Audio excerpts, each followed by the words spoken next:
an example, in 1979, we built a national backbone for the internet in this country. It was called the ARPANET, and it hooked every American home onto the internet.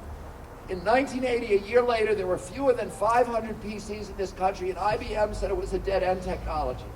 Well, now every American has a PC, and what happened to the cost of information, of bits and bytes?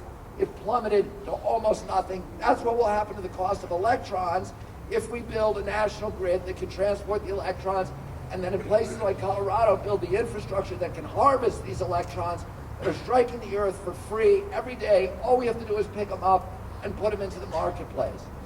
In 1996, President Clinton and Vice President Gore passed the Telecommunications Act, which created a national grid for telecommunications in our country, a backbone spine, and told all the baby bells, you can no longer restrict access. Anybody, the lowest cost producer, can get onto those lines and sell their product. And we built a national marketplace for telecommunications that spawned a telecommunications revolution in this country. This was only 12 years ago. Now everybody has iPods. It's a direct result of that telecommunications revolution from building that grid. And you know what? 2 weeks ago, I saw an ad on television that offered a company offering unlimited long distance and local calls for $28 a year. Well, a year ago, I was paying $28 for a single call. And this is what happened. The cost of communications has dropped to almost nothing. Well, that's what will happen to the cost of electrons if we build this grid. I'm going to tell you one other example. I'm on the board of a company called BrightSource, which builds solar thermal plants. We, 2 weeks ago, signed a contract. These are mirror farms in the desert.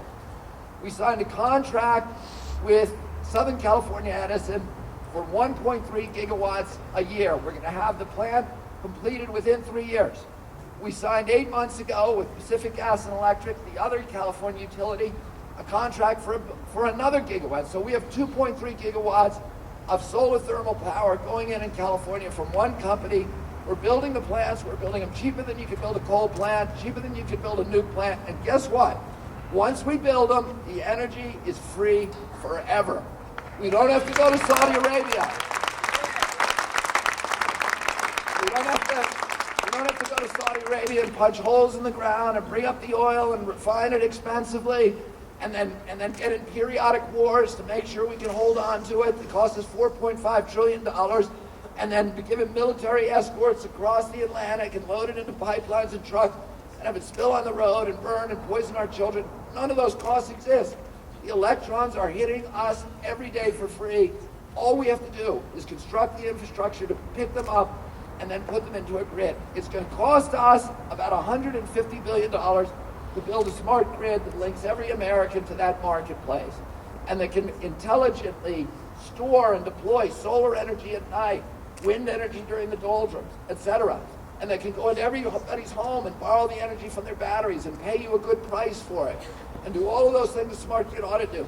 Then it will cost another about $700 billion to build all the infrastructure, the wind farms and the solar farms, harness all the energy that we need in this country. So for $700 billion, and you know that's a familiar number, right?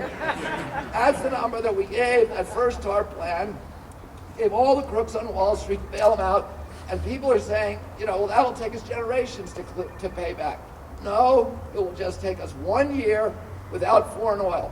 And that's what Bill Ritter's going to give us, and Barack Obama's going to give us, and I want to thank him for his leadership, and all of you for your commitment to this issue.